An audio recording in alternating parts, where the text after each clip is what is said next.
Baik, bismillahirrahmanirrahim. Assalamualaikum warahmatullahi wabarakatuh. Waalaikumsalam warahmatullahi wabarakatuh.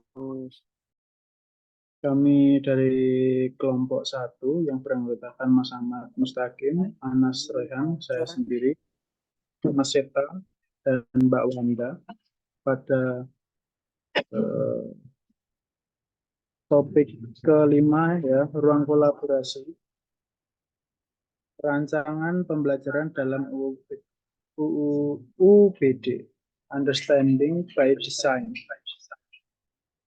Baik, dari kelompok kami akan menyampaikan materi hasil kerja kelompok yang nantinya akan disampaikan oleh teman-teman saya.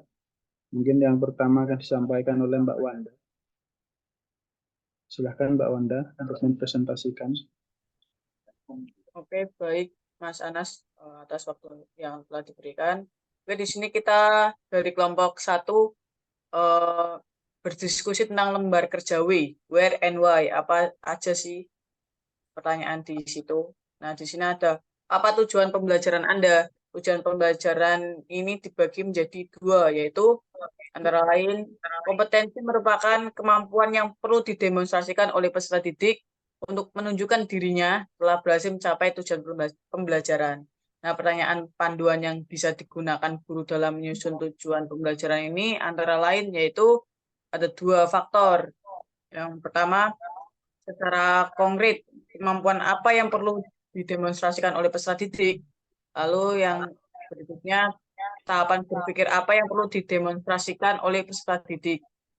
Lalu tujuan pembelajaran yang kedua yaitu lingkup materi merupakan konten dan konsep utama yang perlu dipahami pada akhir 1 unit pembelajaran.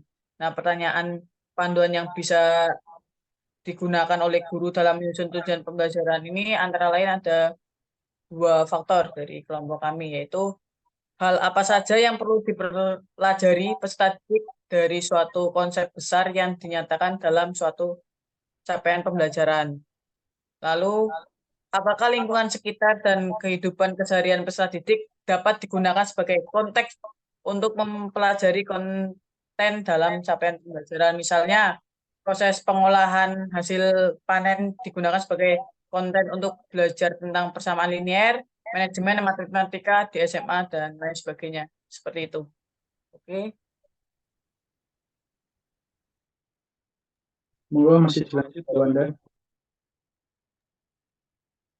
Lalu bagaimana posisi kemampuan peserta didik dilihat dari tujuan pembelajaran?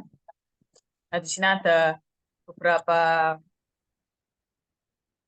ini ya. Yang pertama, peran guru sebagai fasilitator, lalu pembelajaran yang berpusat pada peserta didik, lalu identifikasi kebutuhan peserta didik, memilih metode pembelajaran yang sesuai, dan penerapannya untuk mengetahui posisi peserta didik, lalu kita terakhir evaluasi. Next.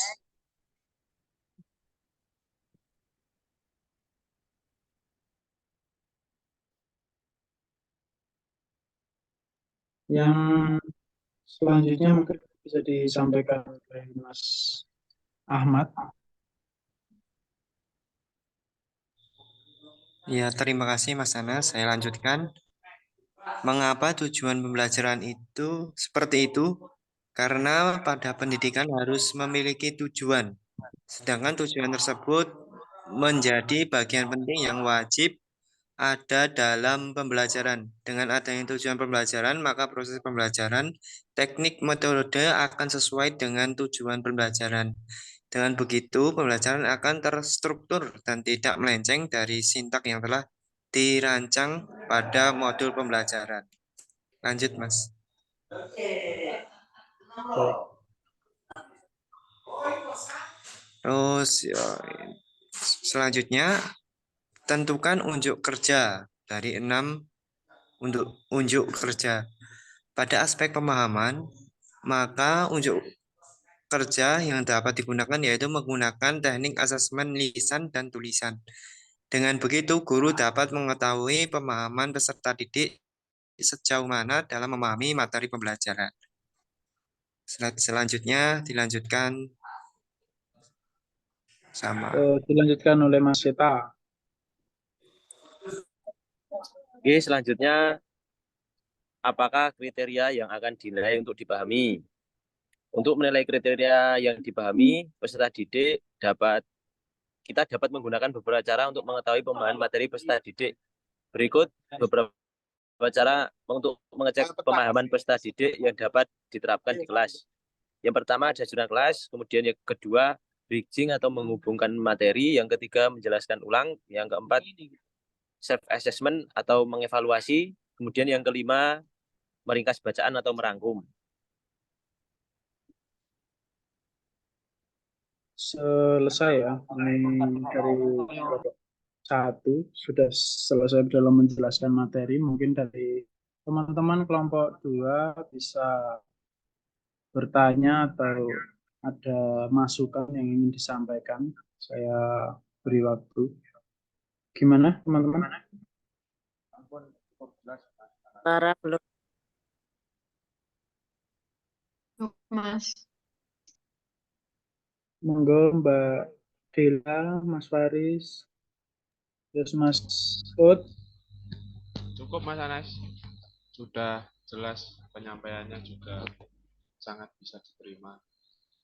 Baik, ya terima kasih atas waktu dan tempatnya.